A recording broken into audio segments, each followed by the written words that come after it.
जो लोग प्राइवेट कंपनियों में काम करते हैं उनके लिए पीएफ यानी कि उनका जो एम्प्लॉय प्रोविडेंट फंड है वो रिटायरमेंट का बड़ा सहारा होता है। लेकिन रिटायरमेंट के अलावा भी पीएफ आपके लिए मददगार साबित हो सकता है। जैसा कि रोहन के केस में हुआ, पत्नी बीमार थी, मोटी रकम की जरूरत थी, कहीं से भी पैसा नहीं मिल रहा था, लेकिन एम्प्लॉय प्रोविडेंट फंड में जमा पैसे से उन्होंने एडवांस लिया और पत्नी का इलाज करवा लिया। तो ईपीएफओ आपके रिटायरमेंट की तो सुरक्षा करता है ही, लेकिन इससे एडवांस लेकर के भी आप अपने कई काम पूरे कर सकते हैं। और इस पूरे एडवांस लेने की प्रोसेस को कर्मचारी भविष्य निधि संगठन यानी ईपीएफओ ने और भी आसान और यूजर फ्रेंडली बना दिया है।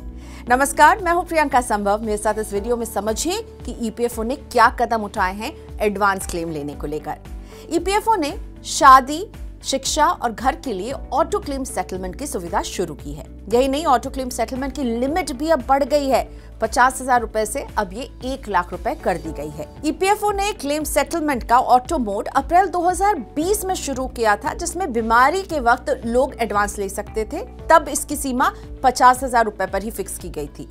लेकिन आगे जाकर देखा कि इस एडवांस क्लेम की मांग बढ़ी है। वित्त वर्ष 2023-24 में ईपीएफओ ने 4 करोड़ 45 लाख दावों का निपटान किया, जिनमें 60% यानी 2 करोड़ 84 लाख दावे एडवांस से जुड़े हुए थे। इस साल के दौरान निपटाए गए कुल दावों में करीब 90 लाख का सेटलमेंट ऑटो मोड के जरिए ही किया गया है। चालू वित्त वर्ष में 2 करोड़ 25 लाख सदस्यों के ऑटो मोड की सुविधा का लाभ मिलने का अनुमान है। ईपीएफओ ने शादी, शिक्षा और हाउसिंग एडवांस के लिए ऑटो मोड सेटलमेंट की व्यवस्था 6 मई 2024 से शुरू कर दी है। नई व्यवस्था में पीएफ के क्लेम सेटलमेंट के लिए मैन पावर की जरूरत नहीं होगी। क्लेम से जुड़े सभी कार्य जो है वो आईटी की मदद से पूरे कर दिए जाएंगे, ऑटोमेटिकली तरीके से प्रोसेस होंगे। अगर एडवांस से जुड़ा कोई क्लेम आईटी सिस्टम से पूरा नहीं हो पाता है तो वो रिटर्न या रिजेक्ट नहीं किया जाएगा। ऐसे क्लेम को दूसरे लेवल पर स्क्रूटनी और अप्रूवल के जरिए सेटल किया जाएगा। सामान्य प्रक्रिया में क्लेम सेटलमेंट होने में 2 हफ्ते लग जाते थे। ऑटो मोड में केवल 2 से 3 वर्किंग डे में क्लेम का ये प्रोसेस पूरा कर लिया जाएगा। इसका सबसे बड़ा फायदा ये है कि रोहन की जब हम बात कर रहे थे, वैसे लोग जिन्हें पैसों की सख्त जरूरत होती है उनको पैसे जल्दी भी मिलेंगे, लंबा इंतजार नहीं करना पड़ेगा। ध्यान रखें, ये सुविधा सिर्फ 1 लाख रुपए तक के क्लेम के लिए ही है। इससे ज्यादा की रकम के लिए आपको प्रॉपर तरीके से अप्लाई करना होगा, फॉर्म भरना होगा। अब समझते हैं कि आप अपने एम्प्लॉय प्रोविडेंट फंड से कब और कितना पैसा निकाल सकते हैं। ईपीएफ की पूरी रकम 2 सिचुएशन में निकाली जा सकती है। पहला, कर्मचारी की नौकरी छूट जाए और वो 2 महीने तक लगातार बेरोजगार रहे। दूसरा, रिटायरमेंट के बाद। नौकरी के दौरान पीएफ से पैसे निकालने के लिए आपको कुछ शर्तों का पालन करना होगा।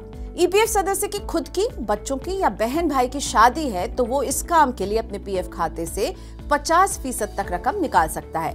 लेकिन इसकी शर्त यह है कि उसकी नौकरी 7 साल पुरानी होनी चाहिए। बच्चों की हायर स्टडीज के लिए भी पीएफ खाते में जमा राशि का 50% हिस्सा निकाला जा सकता है, बशर्ते आपकी नौकरी यहाँ पर भी 7 साल पूरी होगी, तभी आप ये पैसे निकाल पाएंगे।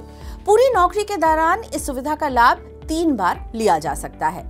घर और प्लॉट खरीदने के लिए भी पीएफ से पैसे निकाले जा सकते हैं। अगर आप घर खरीद रहे हैं या बनवा रहे हैं, कंस्ट्रक्ट करवा रहे हैं, तो मासिक वेतन के 36 गुना तक रकम निकाल सकते हैं। प्लॉट खरीदने के लिए आपकी सैलरी की 24 गुना तक रकम निकाली जा पाएगी।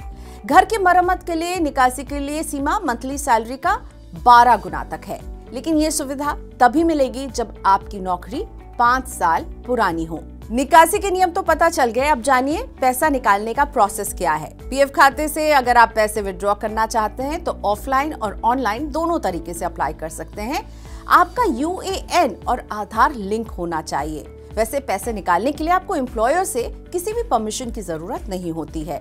पीएफ एडवांस क्लेम फॉर्म भरकर पीएफ विड्रॉल की वजह बतानी होती है।